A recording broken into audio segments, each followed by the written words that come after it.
You're listening to the AID Network. Plant a tree with Jack Prince. That's right, environmental friendly printing at awesome pricing. At Jack Prince, being good environmental stewards is more than a throwaway line about initiatives or overuse of the word green. As a company, as people, and as a community, Jack Prince is passionate about leaving the earth better than they found it, and they're confident that you and I feel the same way. Over 343 trees planted so far. So every time you place an order, Jack Prince places a tree. Place an order now and plant a tree and save money while saving the earth by going to jackprince.com/circle of trust. Remember, no shipping, no hidden fees, just great orders and more trees. Today's episode is also brought to you by the members of the Circle of Trust. Thank you so much for supporting Adventures in Design for 4 years now. When you sign up at AID.network, not only do you get the bonus content daily, but you open up our archive. Sign up today at AID.network, become a member of the Circle of Trust, and thank you so much for not only supporting the bonus content, but the free show as well. This show runs on the Circle of Trust. Thank you all. You make it possible.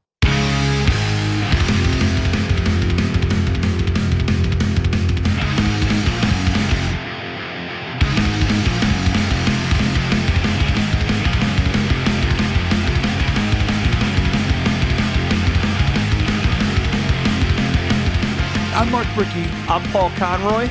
Over the next 10 days, we're going to show you the true power of you so you can look back on your 2018 while looking forward to your 2019 to find the true power of you and to ultimately reach your full potential. Paul, what do you say we get started? Let's do this.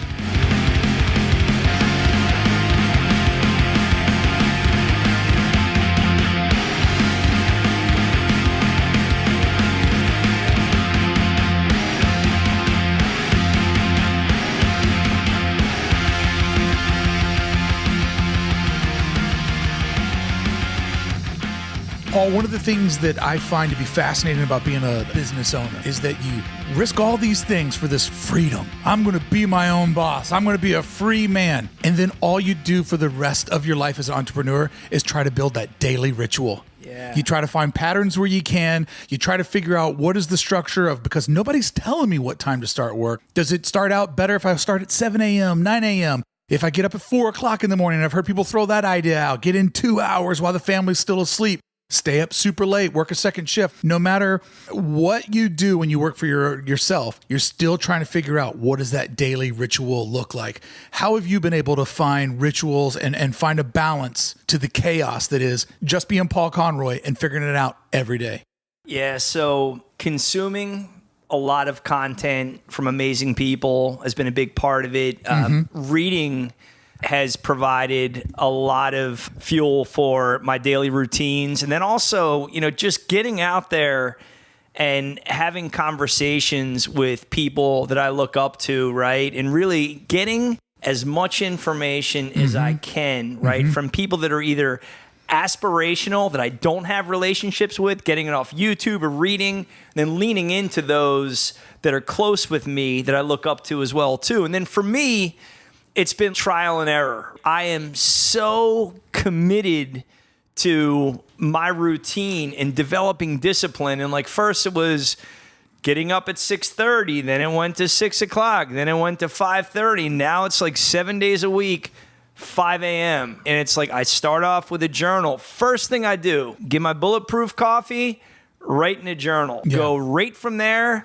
I read every day. And ultimately, I didn't start reading till 2 years ago, man. I didn't care about reading, but as part of committing to myself to be better, reading became a part of my program, right? Exercise, meditation. And when I realized, when you speak of freedom, the more discipline that I put into my day, the more free I feel, man, right? And when especially if I start off every day the same way, I'm controlling the day instead of the day controlling me. 100%. And what I've found, why I'm always looking for the daily ritual, is that when you have the architecture of how the day runs, it takes less small decision making, which opens up more hard drive space, more RAM in the brain to figure out the big things. Yeah, so you just get up and you start grinding through all the little guys because like I need to look at my money. I need to look at my email. For you need to journal. For me, I need to sort of document what was the takeaway from the day before. What's my schedule look like? When all that stuff gets on autopilot,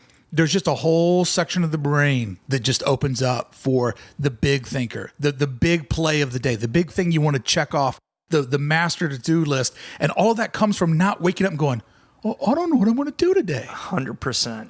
How long did it take you, do you think, to finally craft the perfect workday? Or are you like me, still whittling away at it every single day? I will tweak it forever, but I feel like it took me up until about a year ago to kind of have it dialed in enough to start to feel the benefits. And I would say the single most important thing I did with my routine is stay off my emails for the first couple hours of every morning, man. Like, I can't believe for my entire career up until 2 years ago, the very first thing I would do is read my emails. Like right? still laying in bed. And yeah, I mean, it's like I'd get up and like coffee, on turns the laptop, and I'm just getting run over by everybody else's priorities, everybody else's problems that I've got to solve. Right. Versus the way I dial it in now, especially with my journal, I start off the day saying, I'm getting this shit done today, right? No matter what, these things are getting handled. So my mindset is take care of my shit first, find time to address the challenges that are inside my inbox, but that is not a function of how I'm prioritizing my day, right? Because you know what every professional knows. One email leads to 3. And the sooner you get to that spider web, it just takes over your entire day. My start's a little bit different than yours, and I'm curious to see what you think about this. Because my world is one of creativity and storytelling and problem solving. I can't just go straight to the computer and work. Like, I need a little warm up. So like you, I go to the coffee, but then I watch one episode of whatever I'm watching. I watch one episode of TV, phone on moon mode, where I can't even reach it. And that 45 minutes of imagination and following fictional characters and going to different places, it warms the brain up. Yeah. So then if I need to go record an episode, or if I need to go write an episode, or go do something creatively, juices are already flowing. I'm already there. I've already been to Game of Thrones. I've already been to outer space. Like, I've already been there. And I just found that dedicated 45 minutes of me time, that will be the last time during the entire day that I will just sit down and be still and do what I want to do. Yep. From there on, it's just taking all the things that I need to do. But man, that little warm up is so crucial to getting a good day started. Yeah. Man, that's interesting. TV would jam me up in the morning personally, but I think what you get from TV, I get from reading, right? Like that, just jumping in for 30 minutes, 20 minutes of reading and really locking in with what are on the pages of the book. Like, it sets my brain off in a great way. I would say for me, my challenge with TV, outside of watching pro football, that I'm going to give myself a pass for watching football forever. I equate TV for unproductivity, right? Like, I got, I would say for years, I got wrapped up in Sopranos and The Wire, like amazing shows. That is the number 1 and number 2 best show ever. Wire being number 1. Straight up, right? Yeah. The Wire is definitely better than Sopranos for sure. Yeah. But man, it got to the point where like I would watch each episode twice before the next episode, right? And I'm like, man, like, and it was right when I first had kids, and I'm like, this is not a productive use of my time, right? So for me, I've really had to pull back from TV because it's not how I can optimize myself. But again, I think you're in a more of a creative zone than I am as well too. I think you watching things that inspire you creatively sets the tone for your day, and it's how I use content on YouTube or podcasts or reading to set the tone for my day. So I think we both utilize different vehicles for the same purpose. Yeah, and it's just a medium to get the brain warmed up. Totally. So that when it's time to do your stuff, you're ready to go. And one of the things that I have to find for me to really latch onto a TV show is there has to be a character on there that I can identify with. Yeah. And I love watching, and I watch TV at a level where like I try to do all the problem solving. I try to figure out what the play is. Yeah. And it just gets me going, man. It gets me pumped up to start the day. That's awesome.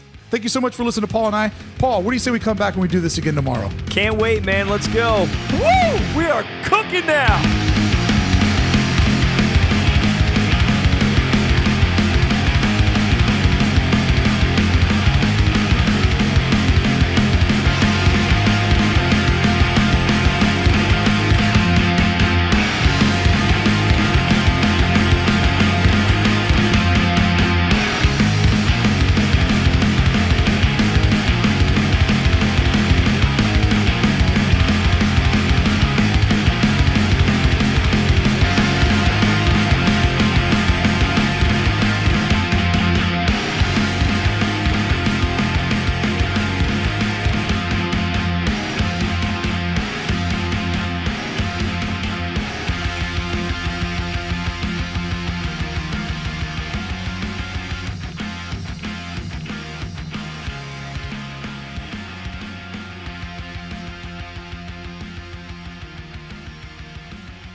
I'm controlling the day instead of the day controlling me.